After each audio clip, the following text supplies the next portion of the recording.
So, what really determines a nation's fate? Is it all about history, resources, or is it something else? Today, we're going to dive into the situation in Haiti to really understand the forces that can steer a country toward either poverty or prosperity. And it turns out it all comes down to the choices people make together. And this really is the core question, isn't it?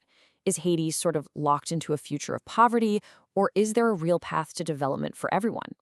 Well, the answer isn't about destiny or luck. It's about the collective decisions a society makes. To get to the bottom of this, we're going to look at it through a really powerful framework for understanding how societies work. It's called the lens of public choice. So, what on earth is public choice theory?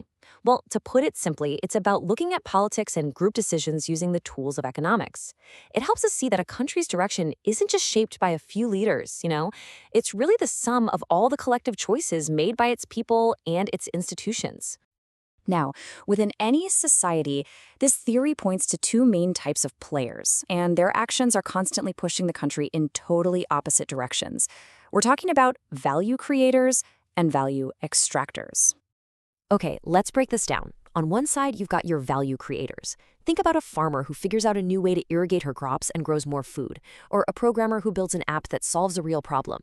They are literally making the economic pie bigger for everyone. But then, on the other side, you have value extractors. Now, these folks aren't trying to create anything new. Instead, they're busy manipulating the system, maybe using political connections to get a sweet government contract without any competition. They're just trying to get a bigger slice of the pie for themselves, even if it means others get less. And here is the absolute key: the constant push and pull between these two groups, and which one ends up having more sway over the country's rules and laws. That's what determines which of two very, very different paths a nation is going to go down. So what happens when the extractors get the upper hand? Well, that leads a country down a really destructive path. One that doesn't just create poverty, but actually keeps it going, generation after generation. It creates this vicious cycle. Just imagine a government that gives a monopoly on something essential, like fuel imports, to a single, politically connected family. That's an extractive policy. Right away, it kills competition, prices shoot up for everybody, and it becomes impossible for any new, innovative businesses to even get in the game. The result?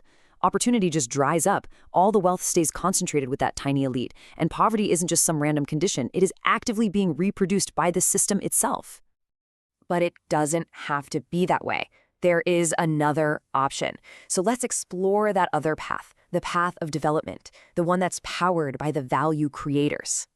Now, this path, it works through a virtuous cycle, a positive feedback loop. It all starts with inclusive policies, rules that are fair, that protect property rights, and that encourage real competition. Like, say, a system that makes it super easy and cheap for anyone with a good idea to register a new business. That simple rule unleashes value creation. Entrepreneurs start innovating and building, which creates jobs and new wealth. And that growth, as you can see, leads to shared prosperity. The benefits spread across the whole population, and that's how you break the cycle of poverty. So, when you put these two cycles side by side, one thing becomes crystal clear. A country's future is not written in stone.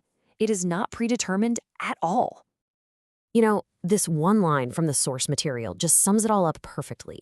The collective decisions that a society makes, that is the fork in the road. One direction reinforces a system that just keeps reproducing poverty. The other opens the door to a future where everyone can develop. So here's what it all boils down to. A nation's destiny isn't just about its geography or what natural resources it has. It is the direct result of its collective choices. It's about the rules people choose to live by, the institutions they build, and ultimately, whether they empower the creators or the extractors. And that leaves us with the final big question for Haiti. And really, for any country at a crossroads, which path will its collective choices end up designing for the future? The answer to that question will define everything.